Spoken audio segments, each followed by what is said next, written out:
ଅଣା ତୋ ପାଇଁ ଗୋଟେ ଜିନିଷ ଆଣିଛି କଣ ପକଡ଼ ହାତ ପୁରା କାଇଁ ଭାଇ ପକଡ଼ ହାତ ପୁରା ହାତ ଭଳିଆ ମାର ତ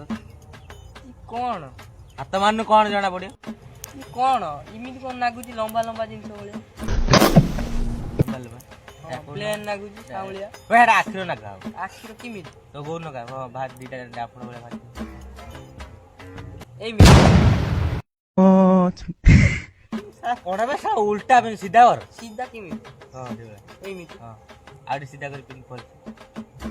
କଣ କଣ ଜଣା ହଉଛି ହାତ କୋଳେ ନା ହାତକୁ ସାଉଳିଆ ଲାଗୁଛି ହ୍ୟାଣ୍ଡସମ୍ ଦେଖାଉଛି ସିରିୟସଲି ଏଜୁକେଟଲି କଣ ତ ଛୋଟ ବେଳେ ତ ଆଖି ନାହିଁ ନା କିଛି ଦେଖିବୁ ନା ଝିଅ ବି ତ ଦେଖିବୁ ହଁ କିନ୍ତୁ ଝିଅକୁ ବାସ୍ନାରେ ଜାଣି बड़ा हरामी हो बेटा ଟ୍ୟାଲେଣ୍ଟ ବେଶୀ ହଁ 16 ବର୍ଷର ବା ଟ୍ୟାଲେଣ୍ଟ କଣ ହେଲା ଗୋଟେ ମାଲ ଯାଇଛି ନା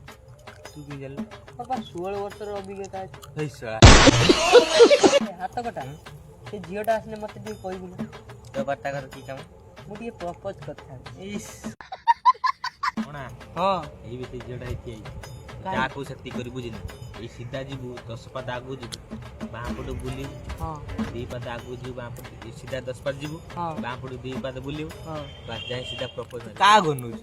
ତତେ ଦେଖାଉନି ମତେ ଟିକେ ବାସ୍ନା ଆସିଲା ଶଳା ବାସ୍ନା ଆସୁନି ଇ ମାଲ 16 ବର୍ଷର ଯାହାକୁ ସେତିକି କରି ବୁଝିନି ଏଇ ସିଧା ଯିବୁ 10 ପାଦ ଆଗକୁ ଯିବୁ ବାଁ ପଟୁ ବୁଲିବୁ ହଁ 2 ପାଦ ଆଗକୁ ଯିବୁ ବାଁ ସିଧା 10 ପାଦ ଯିବୁ ହଁ ବାଁ ପଟୁ 2 ପାଦ ବୁଲିବୁ ବାସ୍ ଯାଇ ସିଧା ପ୍ରପୋଜ ବୁଝିଲି